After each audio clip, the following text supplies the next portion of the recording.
In 1998, a fund run by two Nobel Prize winners lost $4.6 billion in less than 4 months. They had the smartest people in the room, the most sophisticated models on Wall Street, and they still blew up. Meanwhile, a guy in Omaha who refused to touch their trades made billions that same year. The difference was not intelligence. It was something far simpler. Today, I want to talk about one of the most powerful yet overlooked ideas in all of investing. Warren Buffett calls it your circle of competence, and understanding it might be the single biggest factor separating investors who build lasting wealth from those who lose everything chasing opportunities they do not understand. This is not about being smart. It is about being honest with yourself about what you actually know and, more importantly, what you do not. Let me show you exactly how this works. The idea is deceptively simple. Imagine drawing a circle on a piece of paper. Inside that circle is every business, every industry, every financial concept you genuinely understand.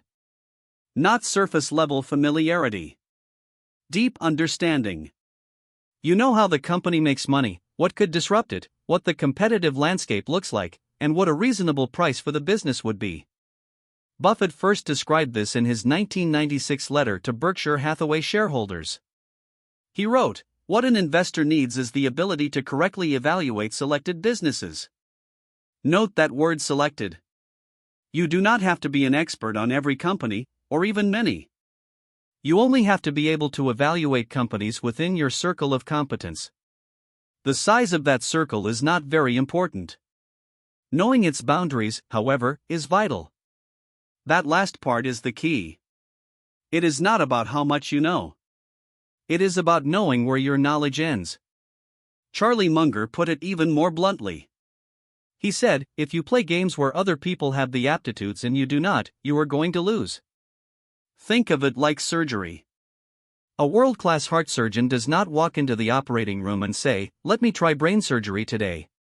The surgeon knows exactly what they are excellent at and stays within that domain. Investing requires the same discipline. Let me give you the real-world proof of what happens when brilliant people step outside their circle of competence. Long-Term Capital Management was a hedge fund founded in 1994 by John Meriwether, a legendary bond trader from Salomon Brothers. The board included Myron Scholes and Robert Merton, who literally won the Nobel Prize in Economics for their options pricing models. These were not ordinary investors. These were the people who wrote the textbook.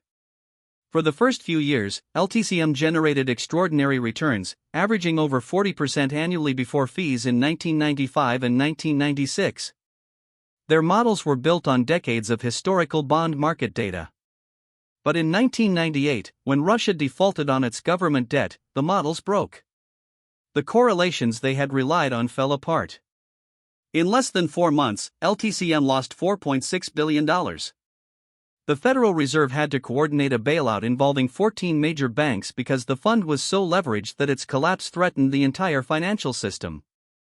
These Nobel laureates understood options pricing theory better than anyone alive. But they stepped outside their circle when they assumed historical correlations in bond markets would hold during a crisis. They confused mathematical brilliance for understanding of how markets actually behave under stress. Now contrast that with Buffett. During the late 1990s dot-com bubble, everyone was getting rich buying internet stocks.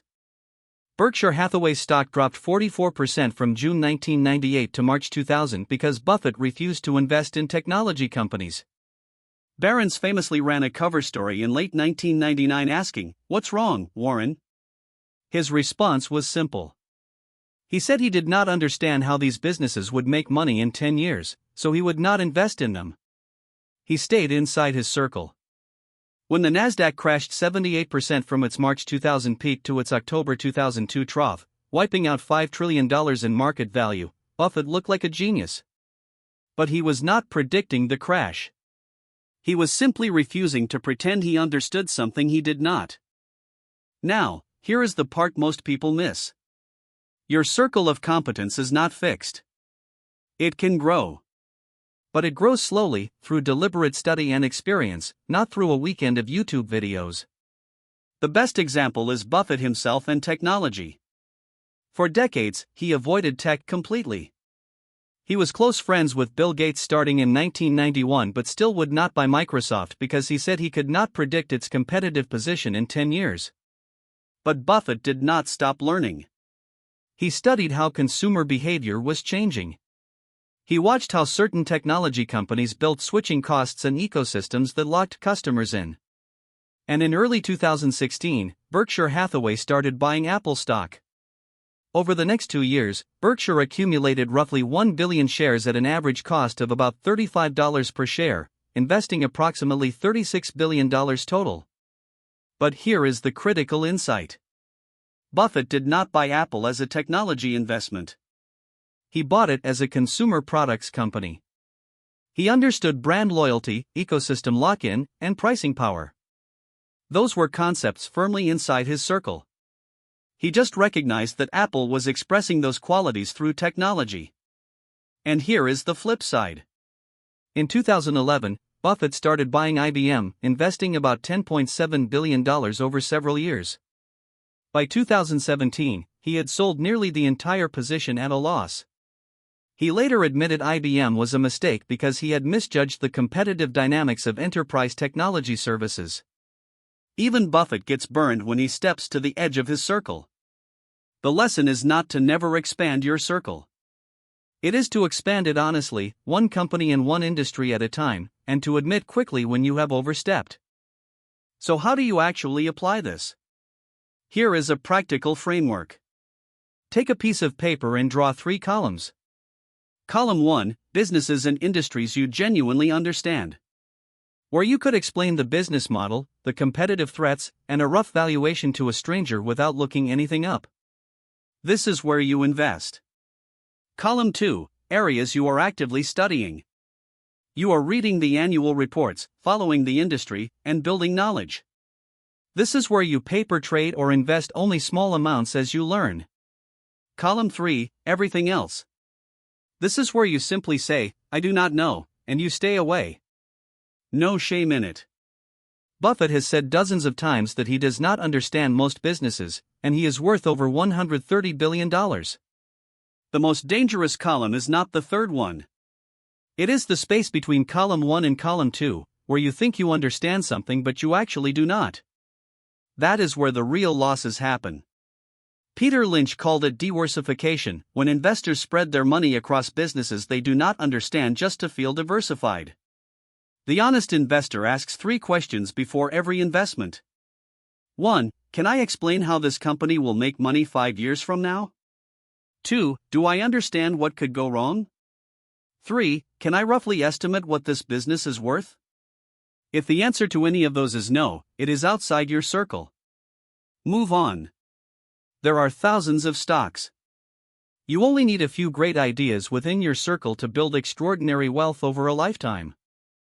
If there is one thing I want you to remember from this video, it is this: the goal is not to know everything.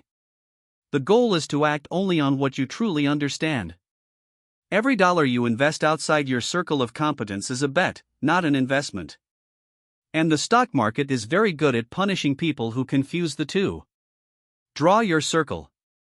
Be honest about its size. And have the discipline to stay inside it. That discipline, more than any stock pick or market call, is what separates investors who compound wealth for decades from those who lose it all chasing things they do not understand. I would love to hear from you. Drop a comment below and tell me one industry or business that is firmly inside your circle of competence and one that you know is outside it. Being honest about that distinction is the first step. If this video helped you think about investing differently, hit subscribe. Tomorrow, we are going to look at how to actually read a company's annual report, step by step, so you can start expanding your circle with real knowledge.